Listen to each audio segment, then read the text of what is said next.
क्योंकि इस केस में मैंने जो देखा, वो मंजर, वो वहशीपन, उसे लफ्जों में बयान नहीं किया जा सकता। हालांकि मैंने अपने करियर में कई केसेस देखे, लेकिन ये केस लगातार मेरे जहन के साथ खिलवाड़ कर रहा था, क्योंकि हर केस में वहशीपने की कोई ना कोई हद मुकर्रर होती है, लेकिन इस केस में वहशीपने की सारी हदें पार हो गई थी। इसने मुझे हिलाकर रख दिया, अंदर से झकझोर दिया था, और मैं मुजरिम की रची हुई एक ऐसी भूल भुलैया में भटक रहा था जिसने मेरी रातों की नींद तक उड़ा दी थी।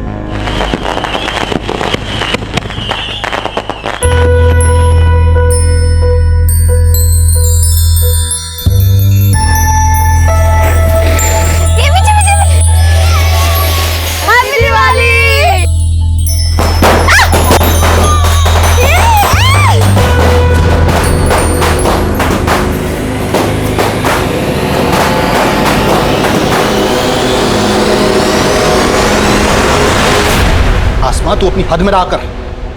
हमेशा वही काम करती है जो तुझे नहीं करना चाहिए। मैं वही करती हूँ जो मुझे करना चाहिए अब्बू। खुशियाँ अगर हदों की सरहद से बांध दी जाए ना तो इंसान बेहद ज्यादती कर बैठता है। खुशियाँ तो बांटने से बढ़ती है। मतलब तू ये कहना चाहती है कि दिवाली के पटाखे जलाकर तू उनकी खुशियां बांट रही है? देख, उनके तौर तरीके अपनाकर तू हमारे लोगों की तौहीन कर रही है। ये आप कैसी बातें कर रहे हैं? अब बच्चे दिवाली की छुट्टियों के लिए आई है तो दिवाली तो मनाएगी ना। और आजकल के बच्चे इन भेदभाव को नहीं मानते। उनके लिए ईद, क्रिसमस, दिवाली ये सब उनके त्योहार हैं। हाँ अब्बू, बस हमारे यहाँ जिस तरीके से चीजें होती हैं वैसे ही होंगी, तुझे भी वैसे ही फॉलो करना है।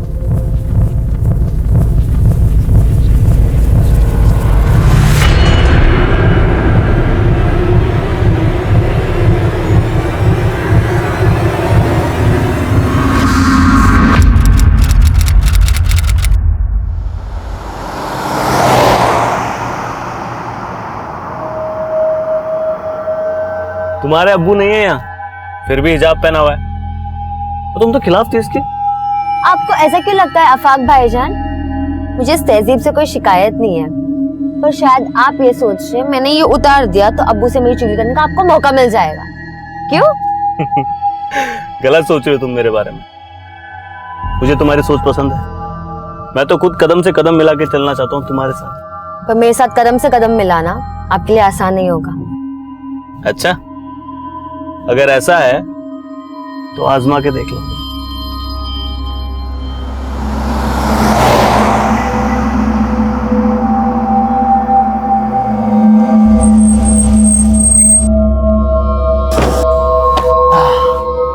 चलिए, अल्लाह हाफिज। अच्छा, सिर्फ किताबों में सर मत खपाना, ये जिंदगी उससे भी ज्यादा दिलचस्प है।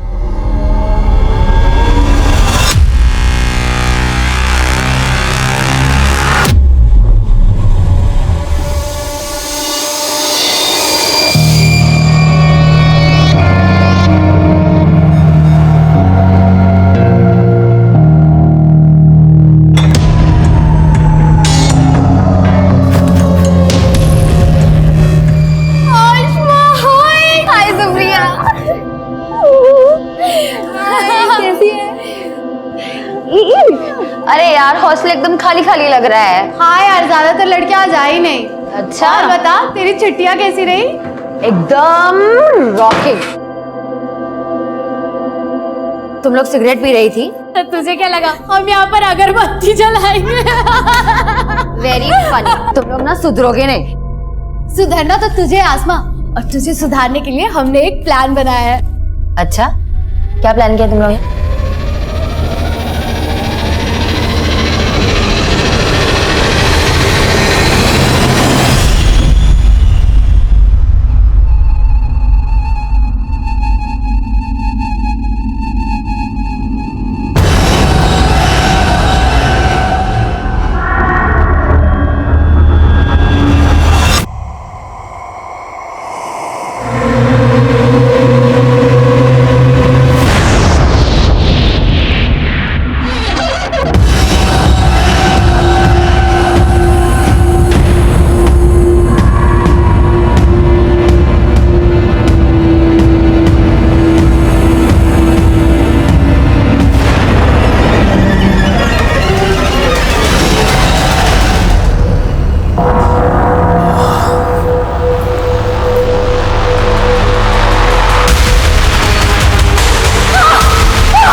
लगता है किसी लड़की का रेप हुआ है। अरे रेप नहीं, मुझे तो मर्डर लगता है, वरना इतना पुलिस नहीं होता यहाँ पर।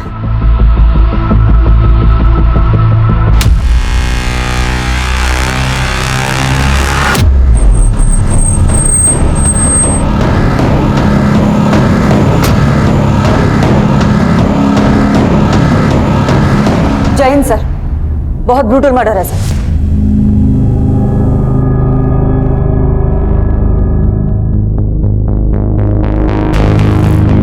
सर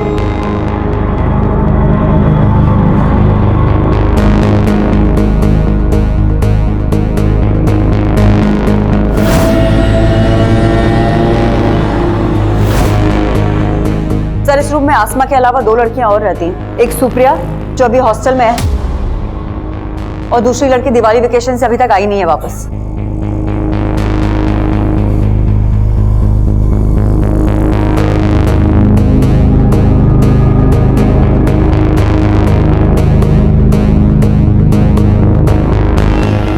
सर, इसी टेबल पर से हमें ये स्विच ऑफ मोबाइल भी मिला है। कस्टडी में लो। सुप्रिया, तुम आसमा की रूममेट, आसमा का बेड, तकिया सब कुछ खून से लथपथ है, और तुम कह रही हो तुम्हें कुछ नहीं पता? सर मैं कुछ नहीं छुपा रही हूँ सर।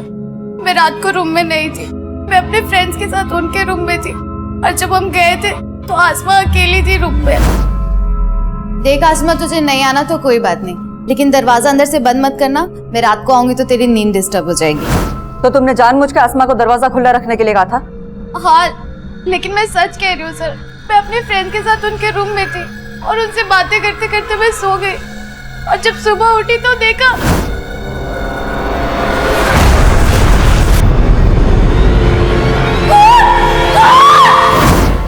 सर, सुप्रिया बिल्कुल सही कह रही है, ये हमारे साथ ही थी पूरा टाइम। लेकिन यहाँ पे इतना सब कुछ हो गया। पहले आसमा पे हमला हुआ, फिर उसकी बॉडी को खींचकर बाथरूम तक ले जाया गया, और तुम लोग कह रहे हो कि तुमने कोई आवाज ही नहीं सुनी। रूम में पंखे की आवाज इतनी तेज थी, हमें सच में नहीं पता चला कि आसमा के साथ इतना सब कुछ हो गया।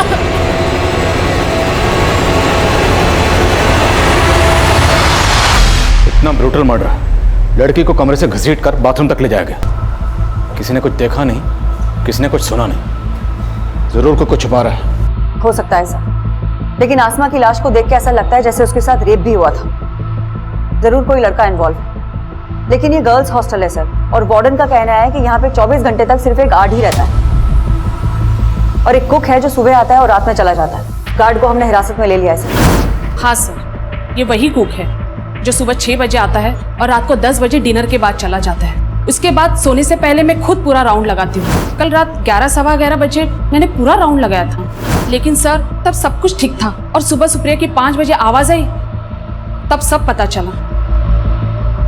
आसमा का हॉस्टल में किसी से कोई झगड़ा? नहीं सर।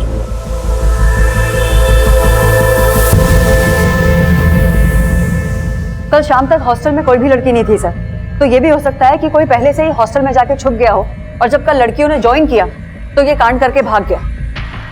पॉसिबल है। हम ये अज्यूम कर रहे हैं कि आसमा का पहले रेप हुआ, फिर कत्ल हुआ।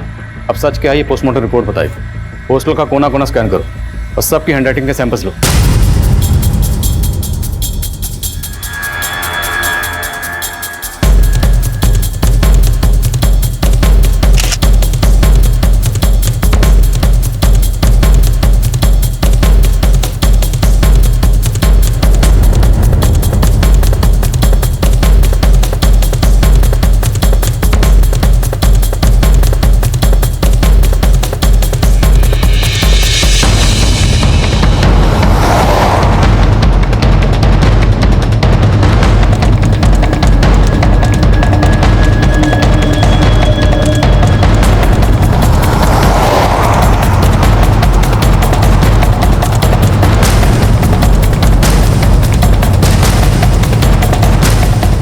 ये इतना ऊंचा है सर कि यहाँ से आना और भागना दोनों ही पॉसिबल नहीं है।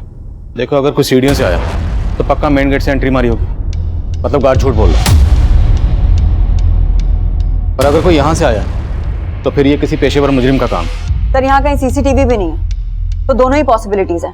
हॉस्टल के आसपास सबसे पता करो, जहाँ भी सीसीटीवी मिले उसे खंगालो, और हॉस्टल में जितने भी लोगों का आना जाना था एक एक की डिटेल निकालो।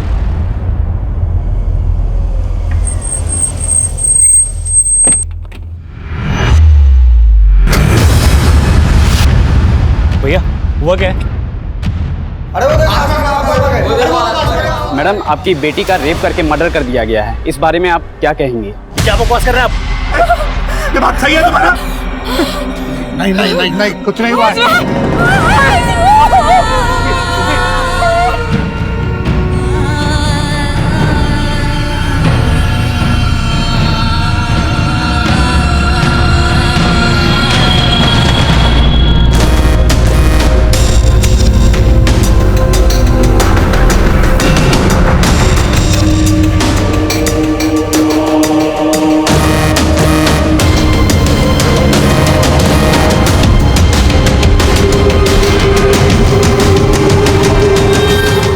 थर्ड फ्लोर पुलिस ने सील किया हुआ है।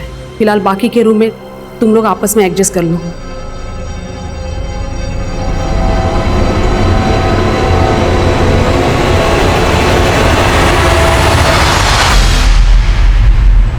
मैं ऐसे कैसे विश्वास कर लूं कि मेरी आसमा? आप बैठिए मुझे कुछ नहीं पता। मुझे एक बार मेरी बेटी को दिखा दीजिए प्लीज। मुझे एक बार मेरी बेटी को देख लेने दीजिए ना मैडम। आप बैठिए प्लीज।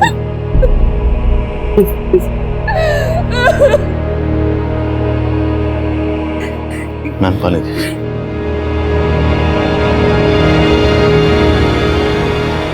देखिए, आसमा की बॉडी को हमने पोस्टमार्टम के लिए भेजा है।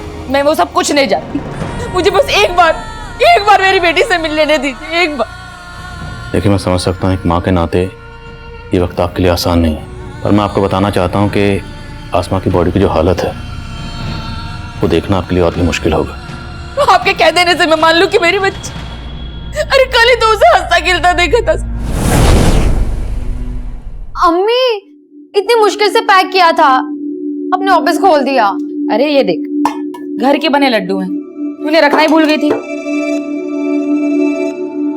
अब्बू, आप इतने चुप चुप क्यों है?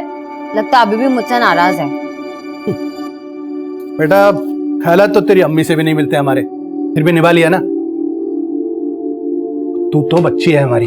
वाह फूफा, अस्सलाम वालेकुम फूफी। आज ये आसमा चुप गया या जमीन पे रह के आप भी आसमा छू बैठे? अफाक भाईजान, अफा की तरह जलना तो आपकी फितरत है ना? जब देखो अब्बू और मेरे बीच में आग लगाते रहते हैं। तो कल रात को ही उसे हॉस्टल ड्रॉप करके आया था और आज सुबह। देखिए, जिस तरह से आसमा को मारा गया काफी दिल दहलाने वाला है। ये जरूर किसी ऐसे शख्स का काम है जिसकी आसमा से गहरी रंजिश रही होगी। तो क्या आसमा ने कभी आप लोगों से इसके खिलाफ कुछ कहा था? नहीं सर, उसने कभी कुछ ऐसा नहीं बताया।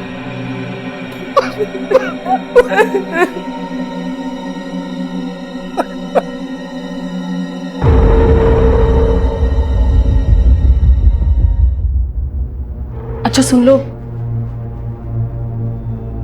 आई होप तुम समझ गई हो कि मैं क्या कहना चाहती हूँ।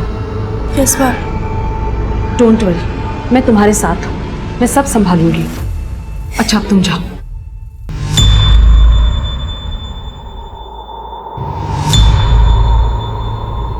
हमने कई लोगों की हैंडराइटिंग ली है सर, लेकिन किसी की भी लिखावट इस लेटर की लिखावट से मैच नहीं करती।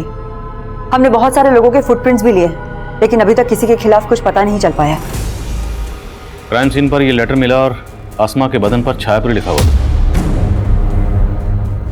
छायापुरी नाम का कोई मैगजीन भी है ना? जी हाँ सर, इस मैगजीन के अंदर सेक्स रिलेटेड कंटेंट ही छपता है। मैं कमिंग सर?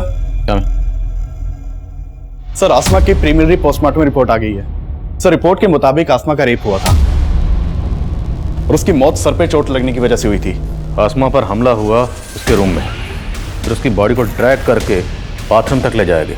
उसकी बॉडी के पास ही लेटर मिलता है जिस पर किसी वहशी ने नफरत का अफसाना लिखा। उसके बदन पर लिखा जाता है छायापुरी। छायापुरी जो कि ऐसा मैगजीन है जो ज़्यादातर सेक्स रिलेटेड कंटेंट छापता है। तो ज़रूर ये किसी सेक्स मैने का काम है या फिर किसी ऐसे शख्स का जो आसमा से गहरी नफरत करता है, या फिर किसी सरफरे का। सबकी लिस्टिंग करो और शहर के सभी इंस्टीट्यूट को उठाओ और तोड़ो एक एक को। आसमा रेप और मर्डर केस में जहां हम एक तरफ आसमा की जिंदगी के पन्ने पलट कर देख रहे थे, वहीं दूसरी तरफ हमें इस केस में किसी बाहरी एंगल की पॉसिबिलिटी भी नजर आ रही थी। इसलिए हमने शक की बुनियाद पर कई हिस्ट्री शीटर्स को उठाया।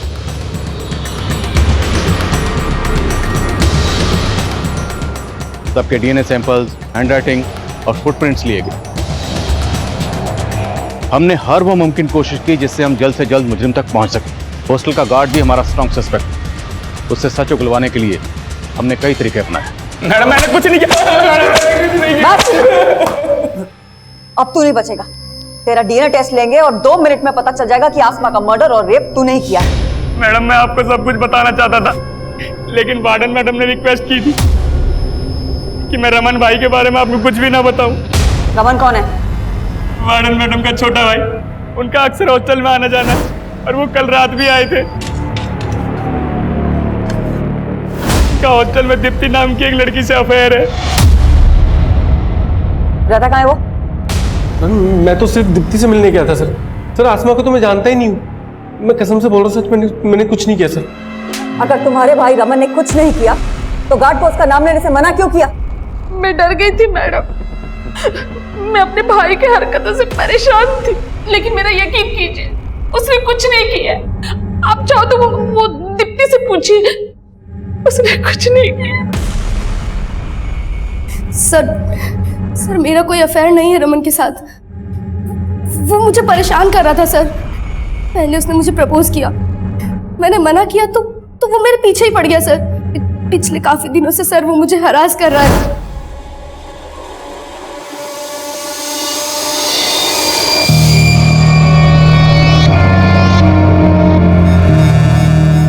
मैं उसका फोन नहीं उठा रही थी तो वो उस रात हॉस्टल में आ गया।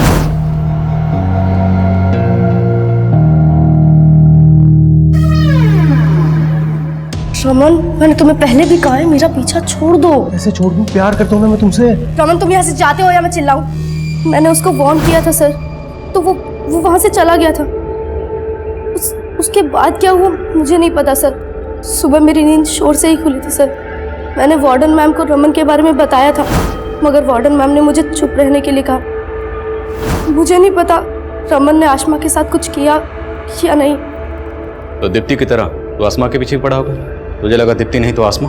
नहीं सर ऐसा कुछ नहीं है सर। मैं दीप्ति से प्यार करता हूँ। मिलने दीप्ति से गया होगा, लेकिन आसमा ने तुझे देख लिया। वो शोर ना मचाते इसलिए तूने उसे। नहीं सर ऐसा नहीं है सर। मैं तो तभी वहां से चला गया था।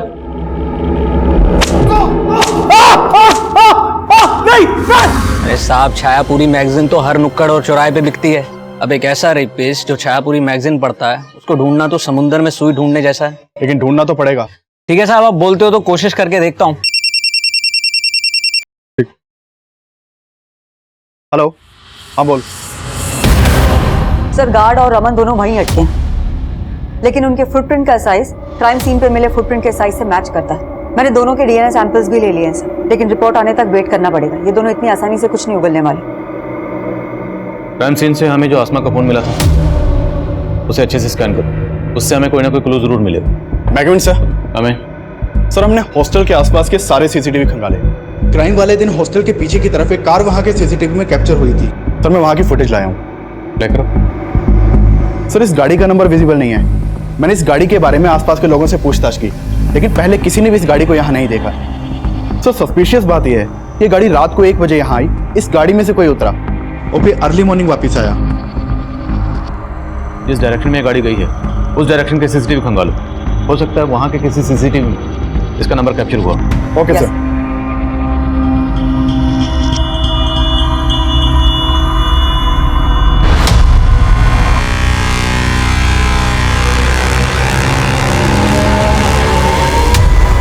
अनुराग इधर आना। Yes ma'am. ये आसमा के फोन पे अफाक नाम के लड़के के 5 मिस कॉल है। मैम अफाक तो आसमा का कजन है जो आसमा के पेरेंट्स के साथ आया था। अफाक ने आसमा को 5 बार कॉल किया, लेकिन आसमा ने एक भी बार रिसीव नहीं किया। लेकिन बाद में आसमा की अपनी मदर से बात हुई है। ये चक्कर क्या? आसमा के पेरेंट्स से दोबारा मिलना पड़ेगा। ये वही गर्ल्स हॉस्टल है जहां आसमा का इतना ब्रूटल रेप और मर्डर हुआ, पर पुलिस अभी तक इस केस में नाकाम नजर आ रही है। अब अफसोस करने का क्या फायदा? वक्त रहते अगर आसमा के पर काट दिए होते तो यह दिन नहीं देखना पड़ता। चारों तरफ इज्जत का कचरा हो रहा है। आपको अपनी इज्जत की पड़ी, अपनी बच्ची का कोई दुख नहीं। दुख है मुझे, इसीलिए कोस रहा हूं तुझे। एक नहीं सुनती थी मेरी। पता नहीं वहां किस लड़के के साथ चक्कर चल रहा था उसका। वहां उसके साथ इतना कुछ हुआ और आप उसको ही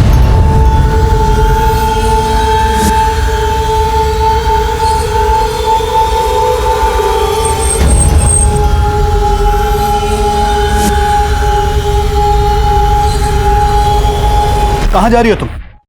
मुझे अपनी बेटी को इंसाफ दिलाना है और आपको ये साबित करना है कि मेरी बेटी गलत नहीं थी। गलत वो था जिसने मेरी बेटी के साथ।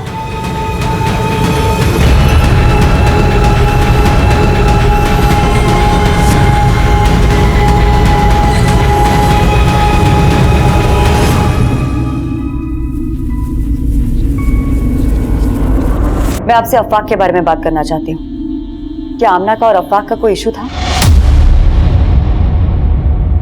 कैसी बातें कर रही हैं मैडम? भला अफाक का आसमा से क्या इशू होगा? देखिए, मर्डर वाली रात को अफवाक ने 5 बार आसमा को फोन किया था और उसने एक भी बार उसका फोन नहीं उठाया।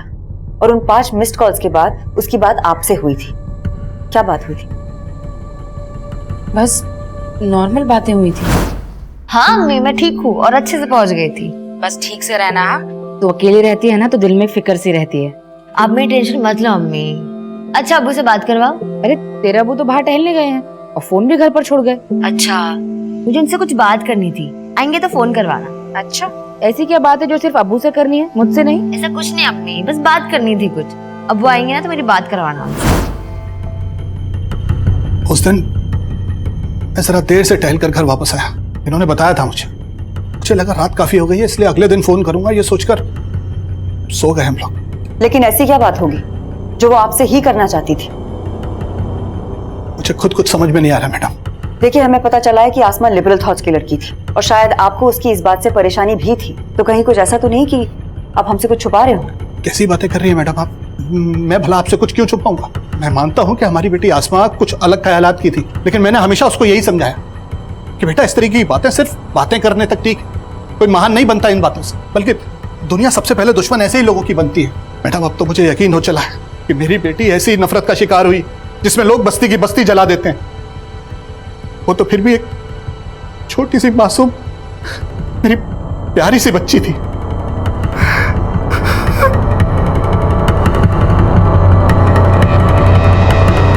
ठीक है, मैं आता हूं। सर, मैंने ब्रोथल में फील्डिंग लगाई तो एक टिंडा नाम के आदमी का मालूम चला। कौन टिंडा? ये आदमी है साहब। ब्रोथल में काफी आना जाना है इसका। काफी वहशी है ये आदमी। वो टिंडा है ना, दिमाग से एकदम सटका हुआ है। जो भी उसके साथ जाती है ना, उसका हालत खराब कर देता है। एक नंबर का जानवर है, जानवर। आप एक बार देख लो, हो सकता है ये वही सनकी आदमी हो जिसे आप ढूंढ रहे हैं। आसमा के पेरेंट्स से अफाक के बारे में बात की? सर, वो अफवाक पे कोई शक नहीं जता रहे और अफवाक से मैं खुद मिली थी ये जानने के लिए कि उसने उस रात आसमा को इतने सारे कॉल्स किए क्यों थे। मैम, मैं उसे हॉस्टल छोड़ के घर आया तो ऐसे ही कॉल किया था, ये जानने के लिए कि सब खैरियत है कि नहीं। लेकिन उसके साथ कुछ ठीक हुआ नहीं और उसने तुम्हारे कॉल्स भी रिसीव नहीं किए। क्यों? पता नहीं मैम, मुझे लगा सो गई होगी। लेकिन तुम्हारे मिस्ड कॉल्स के बाद उसने अपनी अम्मी से भी बात करी, लेकिन तुम्हें कॉल बैक नहीं किया। कोई ना कोई वजह तो होगी ना, कहीं को छुपा तो नहीं रहे तुम हमसे? नहीं मैम, मैं कुछ नहीं छुपा रहा। फिर भी इस अफाक के बारे में सब कुछ पता करो। हो सकता है कुछ छुपा रहा हो, और ये भी पता करो कि मर्डर की रात ये कहाँ था। Okay sir. मैं कमिंग सर। सर, हमारे खबरियों से इस तेजस सिर्फ टिंडा नाम के आदमी की इंफॉर्मेशन मिली है। सर, इसके बारे में जो भी पता चला उस हिसाब से शक किसी के ऊपर जाता है। सर, मैंने चेक किया, मर्डर वाली रात इसका फोन हॉस्टल वाले एरिया में ही एक्टिव था। उठाओ इसे। Yes sir.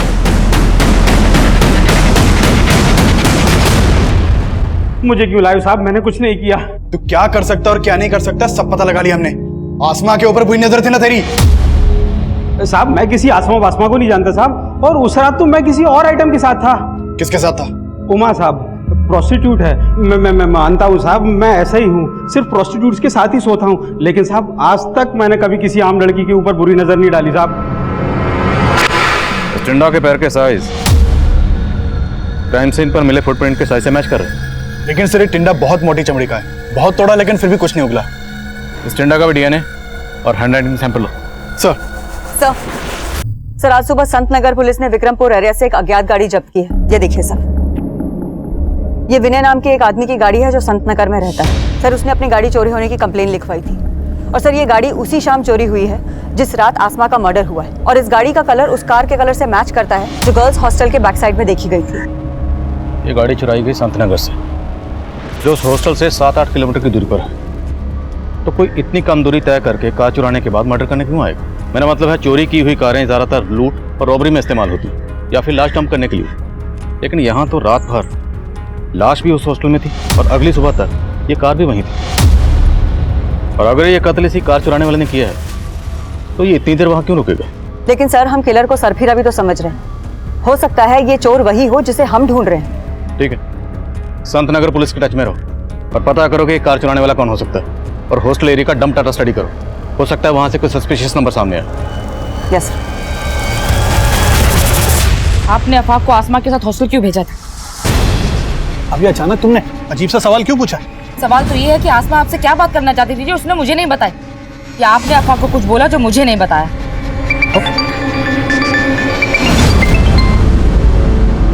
हेलो, पुलिस आपको गुमराह कर रही है। क्या? वो आसमा के कातिल को जानती है लेकिन उसको बचा रही है। किसको बचा रही? और आप कौन बोल रहे हैं? मैं जो कोई भी हूँ आपका शुभचिंतक हूँ। आसमा का रेप और मर्डर शांतनु ने किया है। शांतनु? कौन शांतनु? बिजनेसमैन गुरुदत्त का बेटा शांतनु। शांतनु का एक दोस्त भी है जो उसके साथ मिला हुआ है। सर मर्डर वाली रात एक अनिरुद्ध नाम के लड़के का फोन हॉस्टल वाले एरिया में एक्टिव था और ये अनिरुद्ध सुप्रिया के काफी टच में था। इस सुप्रिया पर मुझे शुरू से ही शक था। सुप्रिया और अनिरुद्ध दोनों को उठा के लाओ। सर मैं कमिन सर। कमिन।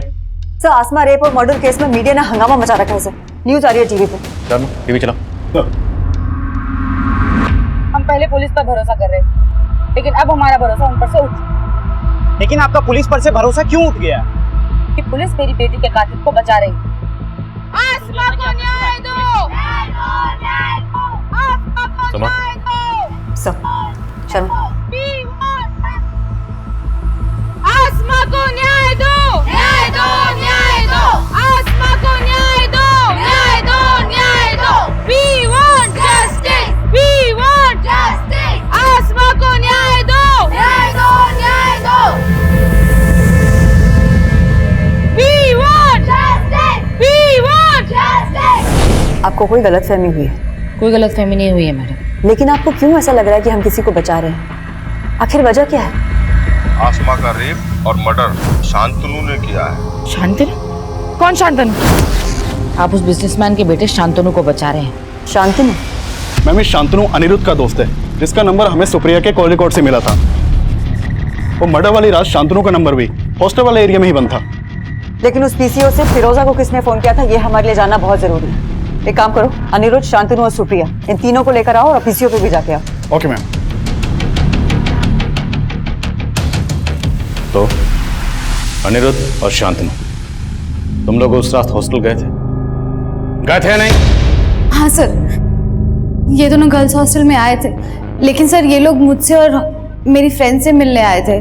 उस रात हॉस्टल में ज्यादा लड़कियां नहीं थी, इसीलिए हमने पार्टी प्लान किया था। मैंने आसमा को भी इनवाइट किया था सर। व्हाट? तू उन लोगों को यहाँ बुला रही है? पागल हो गई सुप्रिया? किसको पता चला ना तुझे यहाँ से निकाल देंगे। लेकिन उसने आने से मना कर दिया। फिर हम लोग दूसरे रूम में पार्टी कर रहे थे। तुम्हारे हॉस्टल में मेल्स के आने पर पाबंदी है, है या नहीं? तो तुम लोग हॉस्टल में कैसे घुसे, वो भी इतनी रात को?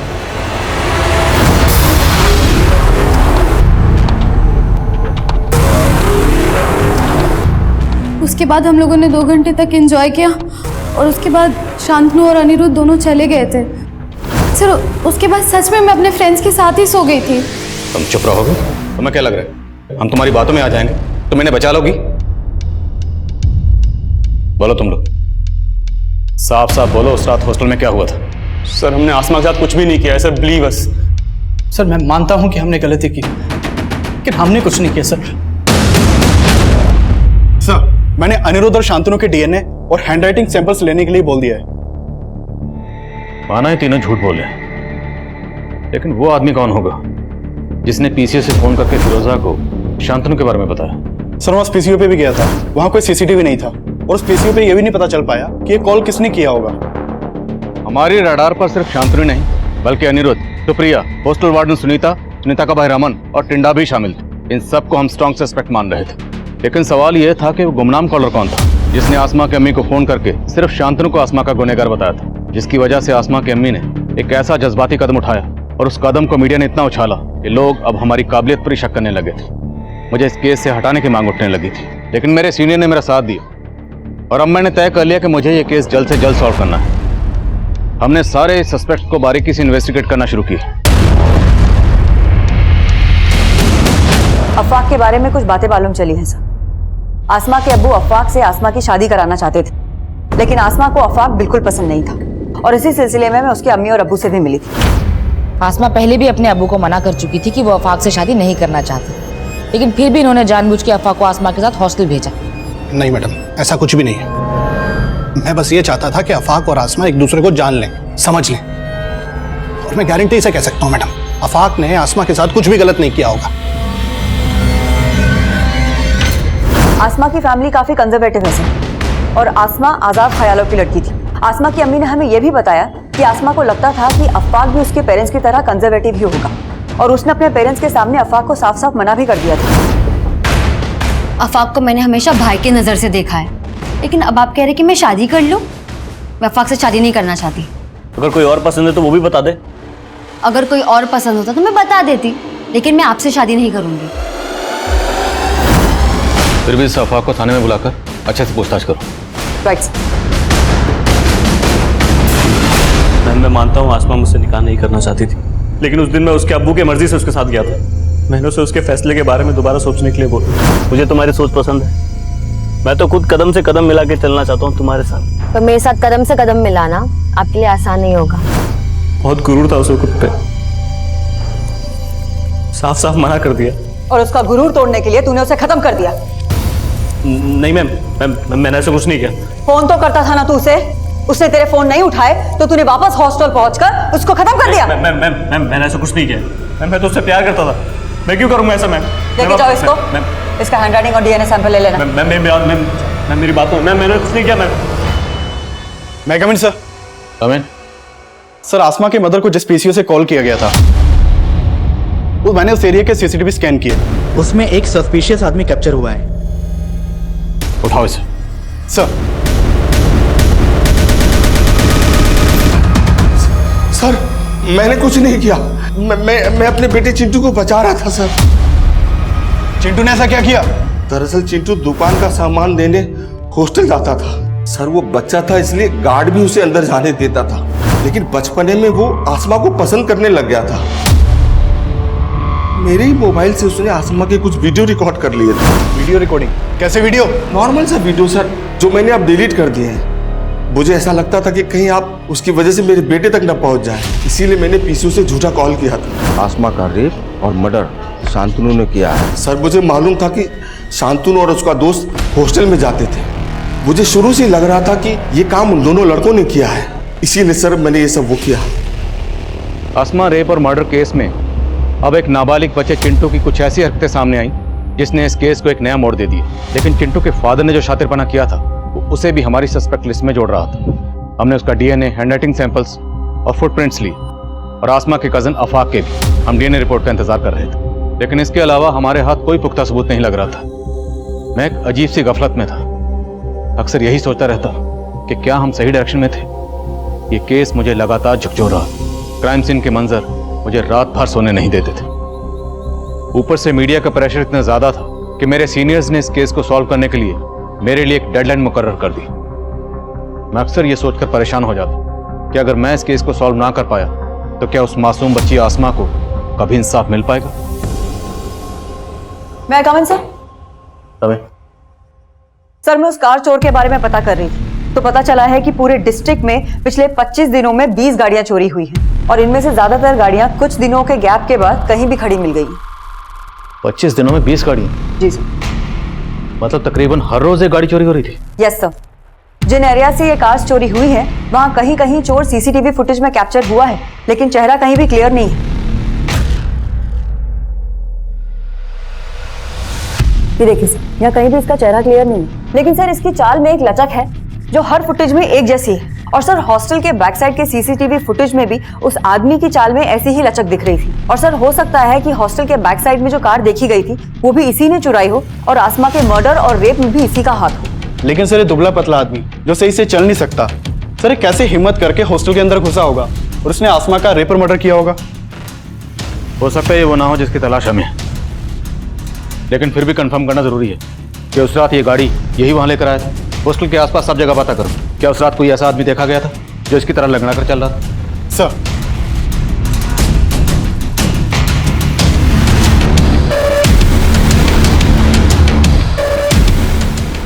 सर, उस दिन सुबह 6 बजे एक आदमी आया था जो लंगड़ा के चलता था। उसके पास एक कार भी थी। उसने मेरे यहाँ बैठकर कई कप चाय भी पी थी। अच्छा, उस आदमी का स्केच बना सकते हो? जी साहब, बनवा सकता हूँ। मैम, चाय वाले ने जिस आदमी के बारे में बताया था उसका स्केच है। पता करो उसका कोई क्रिमिनल रिकॉर्ड है क्या, और इस स्केच को हर जगह सर्कुलेट करो। हो सकता है इसके जानने वाला कोई मिले। Okay ma'am.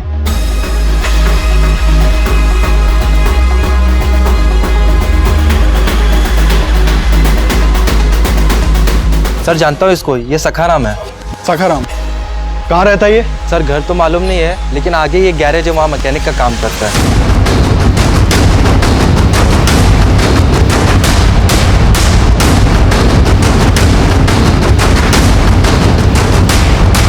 सखाराम,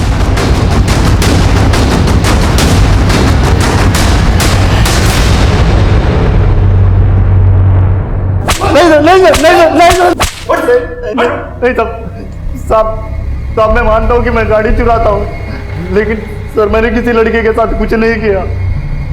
हमने जो कार चुराई थी ना, वो उसी हॉस्टल के पास खड़ी हुई मिली है। सर वो तो मैं कहीं भी खड़ी कर देता था। सर दरअसल मेरे घर में एसी नहीं है और मुझे गर्मी बर्दाश्त नहीं होती है सर मैं गाड़ी चुराता हूँ और कहीं ले जाके उसका एसी ऑन करके सो जाता हूँ और अगले दिन कहीं भी गाड़ी छोड़ देता हूँ सर। इसकी गर्मी दूर करो, खिलाओ इसको ठंडी ठंडी हवा। सर नहीं। इसका भी डीएनए और हैंडराइटिंग सैंपल्स लो। सर, अब पुलिस ने आसमा रेप और मर्डर केस में एक ऐसे आदमी को गिरफ्तार किया है जो ठीक से चल भी नहीं सकता, और पुलिस सोच रही है ऐसा आदमी हॉस्टल की तीसरी मंजिल की खिड़की तक चढ़ा और आसमा के साथ रेप और मर्डर किया। क्या पुलिस ऐसे आदमी को अंदर करके वाकई किसी को बचाने की कोशिश तो नहीं कर रही? मैं कमिंग सर? सर, सखाराम भी कुछ नहीं उगल रहा है, और शांतनु और अनिरुद्ध का डीएनए आसमा की बॉडी पे मिले डीएनए से मैच नहीं करता। और चिंटू के फादर का डीएनए? सर, उसकी डीएनए की रिपोर्ट आने वाली है। मैं कमिंग सर? मैंने सखाराम के बारे में पता किया सर।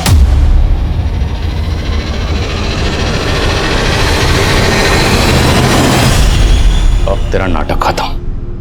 रिपोर्ट आ गई है, तेरा डीएनए मैच हो गया। अब अगर एक भी झूठ बोला ना, तेरी हड्डी पसली कर दूंगा। सर मैं अपनी बीवी से तंग आ गया था, इसलिए मुझे हर औरत से नफरत हो गई थी। फिर एक दिन मुझे वो लड़की दिखी, वो मुझे पसंद आ गई थी सर। उसके बाद मैं उसके पीछे पीछे हॉस्टल गया। मालूम चला कि हॉस्टल बंद है और सारी लड़कियां छुट्टी पर गई। जब छुट्टियां खत्म हुई तो उसके बाद मैं उस रात वहां पहुंचा।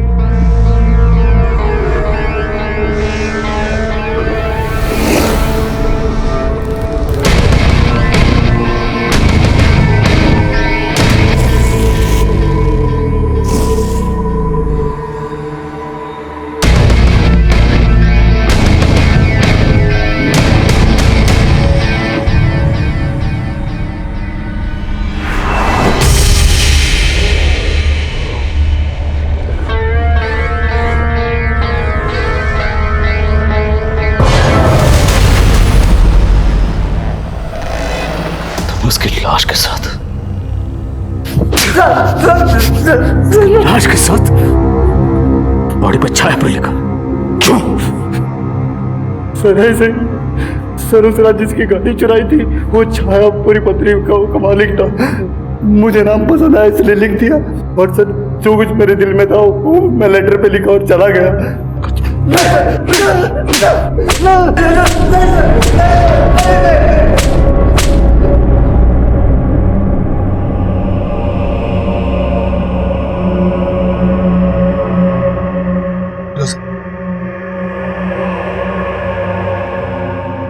अब बोल रहे थे ना मेरी बेटी का वहां किसी लड़के के साथ चक्कर, देख लिया ना क्या सच सामने आया। मैं तुमसे माफी मांगता हूं फिरोजा, मैं कभी आसमा को समझ ही नहीं पाया।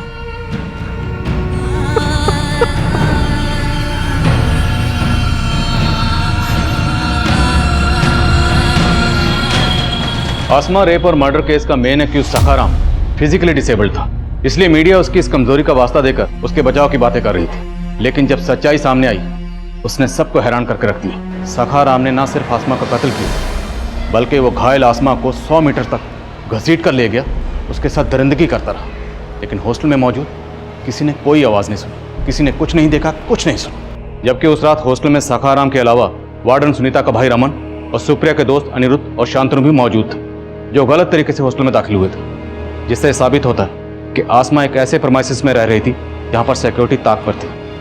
इसलिए उस रात आसमा के साथ जो भी हो, उसमें हॉस्टल के स्टाफ के साथ साथ बाकी लोग भी जिम्मेदार हैं। आज इंटरनेशनल वुमेन्स डे पर आसमा की कहानी आप सभी को बताकर मेरा मकसद ये बताना है कि आसमा की मौत से सिर्फ उसके परिवार को गहरा नुकसान नहीं हुआ, बल्कि ये नुकसान हमारे पूरे समाज का नुकसान, क्योंकि हमने आसमा को खोकर एक ऐसी टैलेंटेड और सेंसिटिव शख्सियत को खोया है जो अपनी सोच से एक प्रगतिशील समाज के निर्माण का मादा रखती थी। उम्मीद है आसमा की कहानी हम सबको एक सबक देगी, जिससे हम अपने मुल्क की बेटियों को एक महफूज और बेहतर समाज दे पाएं। अब मैं आदिल खान आपसे इजाजत लेता हूं। आपसे फिर मुलाकात होगी एक और नए केस के साथ। तब तक देखते रहिए क्राइम पेट्रोल दस्तक। मकसद बताना नहीं, बचाना है। क्राइम पेट्रोल के और भी दिलचस्प कहानी देखने के लिए हमारे चैनल को सब्सक्राइब करें और बेल आइकॉन दबाना न भूलें।